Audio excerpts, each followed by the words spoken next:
Di era digital ini, hampir seluruh dari kita mengetahui Netflix. Hampir seluruh dari kita pernah bahkan sering menonton Netflix. Setiap kali kita menonton Netflix itu, kita memiliki keyakinan bahwa apapun yang kita tonton atau yang hadir dalam beranda kita itu sesuai dengan preferensi kita pribadi. Namun, benarkah preferensi itu memang sepenuhnya milik kita? Atau bagaimana jika preferensi itu bergerak dalam suatu ruang yang telah dikuasai oleh suatu hegemoni tertentu? Di era zaman sekarang ini, hegemoni itu tidak lagi berbentuk sebuah larangan ataupun sebuah ancaman. Di era sekarang ini, hegemoni itu masuk dalam katalog-katalog yang telah tersusun rapi, masuk melalui rekomendasi-rekomendasi yang halus, bahkan masuk melalui tontonan-tontonan yang tampak polos namun menyimpan nilai-nilai yang ingin disampaikan oleh suatu kelompok. Halo, selamat datang. Saya Asnul Ada Kurniawan. Kali ini kita akan membahas mengenai Netflix. Nah, Netflix ini merupakan sebuah raksasa streaming global.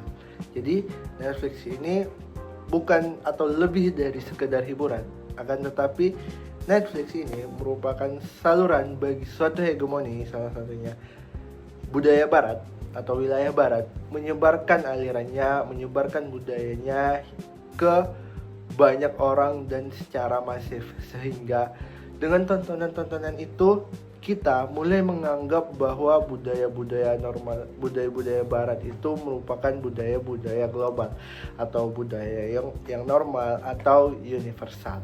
Nah, mengapa kita penting untuk membahas isu ini? Karena suatu budaya atau suatu tontonan yang diproduksi secara terus-menerus itu akan membentuk apa yang kita anggap ideal. Nah, inilah yang disebut sebagai suatu hegemoni budaya. Dan untuk membedah ini, kita perlu untuk menggunakan kacamata hegemoni budaya dari Gramsci, Antonio Gramsci. Baik, sebelum lebih jauh kita harus mengenal dulu si pemilik teori, yaitu Antonio Gramsci. Jadi, siapa itu Antonio Gramsci? Antonio Gramsci itu adalah seorang filsuf yang berasal dari Italia atau sering juga disebut sebagai intelektual Marxis. Jadi Antonio Gramsci ini pernah dipenjara di penjara Mussolini. Nah, menurut Antonio Gramsci, hegemoni itu adalah suatu kekuasaan yang didapat bukan hanya melalui paksaan atau bukan hanya melalui jalur militer. Akan tetapi, kekuasaan ini juga bisa didapat melalui persetujuan, yang mana contohnya ketika suatu budaya yang terus disebar atau suatu tontonan yang terus disebar sehingga budaya tersebut menjadi common sense bagi masyarakat luas atau bagi kita, sehingga budaya itu dianggap suatu budaya yang wajar atau budaya yang benar atau budaya global, begitu.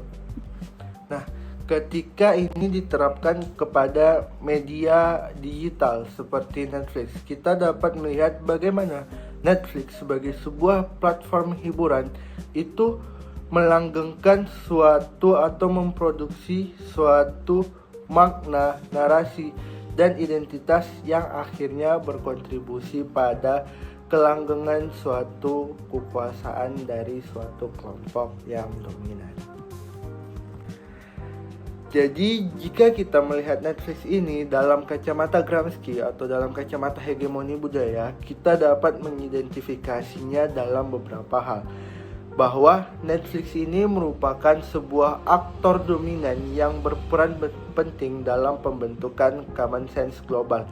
Jadi Netflix melalui berbagai serial, film itu memproduksi film yang ditonton oleh miliaran orang yang menampilkan sebuah gaya hidup yang modern, individualisme, yang memiliki kebebasan personal, nilai-nilai liberal sebagai standar. Jadi sehingga nilai-nilai tersebut atau budaya-budaya tersebut karena ditonton secara terus-menerus itu mulai dianggap sebagai budaya global atau budaya yang universal, sehingga nilai-nilai ini terserap oleh publik bukan melalui paksaan, melainkan melalui persetujuan atau melalui konsumsi yang secara terus-menerus, melalui konsumsi yang tidak kita sadari, melalui konsumsi yang kita anggap menyenangkan dan familiar.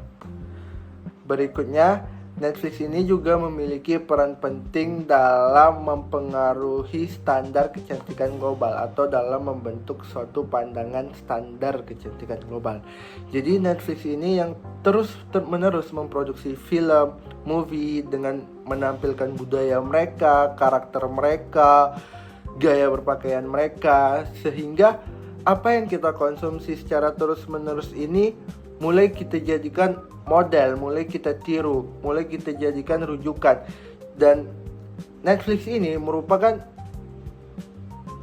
sarana atau tempat streaming global, sehingga masyarakat global itu terpengaruh oleh budaya-budaya yang ditampilkan oleh Netflix, sehingga mereka menganggap bahwa budaya-budaya tersebut merupakan budaya-budaya yang modern, merupakan budaya-budaya yang keren, sehingga budaya-budaya lokal itu perlahan mulai tersingkir karena pengaruh dari budaya-budaya Netflix atau budaya-budaya barat yang terus-menerus ditampilkan oleh Netflix.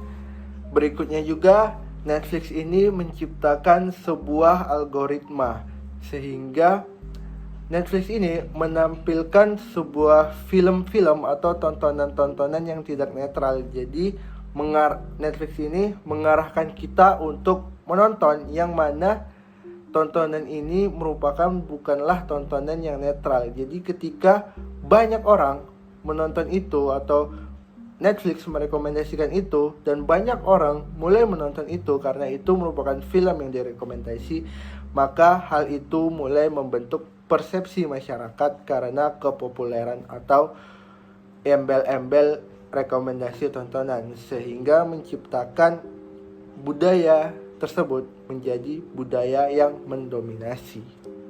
Baik, kita akhirnya sampai di penghujung video. Pada akhirnya, Netflix ini bukanlah hanya sebuah hiburan, melainkan Netflix ini menjadi tantangan baru. Bagaimana kita tetap kritis dalam menghadapi Netflix atau budaya yang terus ditampilkan oleh Netflix. Budaya yang tampaknya netral akan tetapi menyimpan nilai-nilai tertentu di dalamnya. Melalui perspektif Gramsci ini, kita tuh belajar bahwa kekuasaan itu seringkali bekerja secara halus, seringkali bekerja secara tidak kita sadari, khususnya kekuasaan budaya. Tugas kita bukan untuk menolaknya, akan tetapi kita perlu sadar ada apa di balik itu semua. Bukan untuk berhenti menonton Netflix, tapi untuk menyadari apakah film ini menyimpan suatu nilai-nilai yang ingin disampaikan kepada kita, yang ingin ditanamkan kepada kita. Dengan kesadaran kritis ini, kita berharap kita semua atau penonton semua dan saya pribadi menjadi lebih cerdas, menjadi lebih reflektif, dan menjadi sadar mengenai nilai-nilai yang tersimpan di balik sebuah film yang ditampilkan oleh platform terbesar di dunia, yaitu Netflix. Terima kasih, sekian video kali ini. Mohon maaf apabila ada salah kata. Saya Asnul Adha Kurniawan. Saya akhiri, semoga video ini bermanfaat bagi saya pribadi dan kita semua. Assalamualaikum warahmatullahi wabarakatuh.